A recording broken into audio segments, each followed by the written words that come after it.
Officer was about to die. 15 doctors gave up, until his dog found what they missed.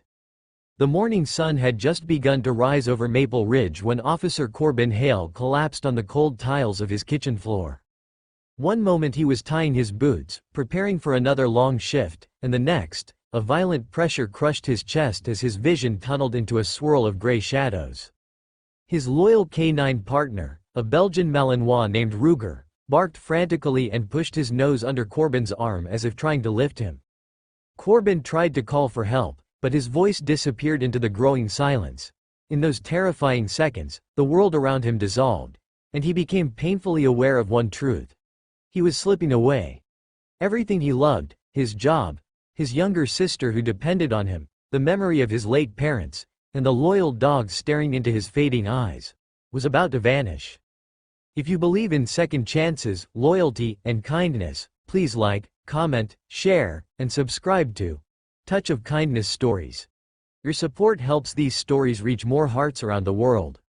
Corbin was rushed to Maple Ridge General Hospital, sirens screaming across the bright morning sky. Doctors flooded around him, pushing machines and shouting orders, their faces fading into streaks of panic. Ruger followed the ambulance all the way to the hospital grounds, refusing to be left behind. By the time Corbin was wheeled through the emergency doors, he was unconscious, pale, and fighting for breaths he could no longer take on his own. The hospital staff quickly realized his condition was unusual and rapidly deteriorating, yet none could pinpoint the exact cause. Within hours, 15 different doctors examined him: cardiologists, neurologists, infectious disease experts, toxicologists, and trauma specialists. Tests were run repeatedly, scans layered over scans, and yet every answer returned blank, mocking the urgency of the situation. Something unseen was attacking him, and every second counted. Corbin's younger sister, Elise Hale, rushed into the hospital, still wearing her café apron. She froze when she saw her brother through the glass window of the ICU. Tubes covered his body, machines beeped erratically, and his heartbeat dipped lower each time she blinked.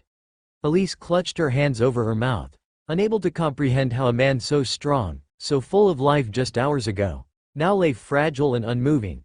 She begged the doctors to save him, but their eyes held the kind of fear that made her legs tremble. They whispered around her, speaking softly as if Corbin had already slipped beyond their reach. As hours stretched into a tortuous blur, a strange heaviness filled the hospital corridors. Nurses avoided eye contact, staff members spoke in hushed tones, and the air felt thick with helplessness.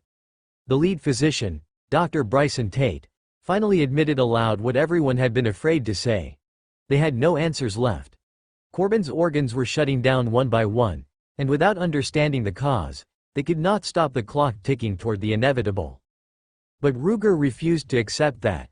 Throughout the chaos, Ruger remained by the entrance of the ICU, sitting like a silent sentry with unwavering eyes fixed on Corbin's motionless form. Nurses tried to move him away, but he only returned, circling back like a shadow refusing exile. Elise noticed the dog's agitation, his restless pacing, his ears pinned forward, his nose constantly raised into the air as if searching for something no one else could sense.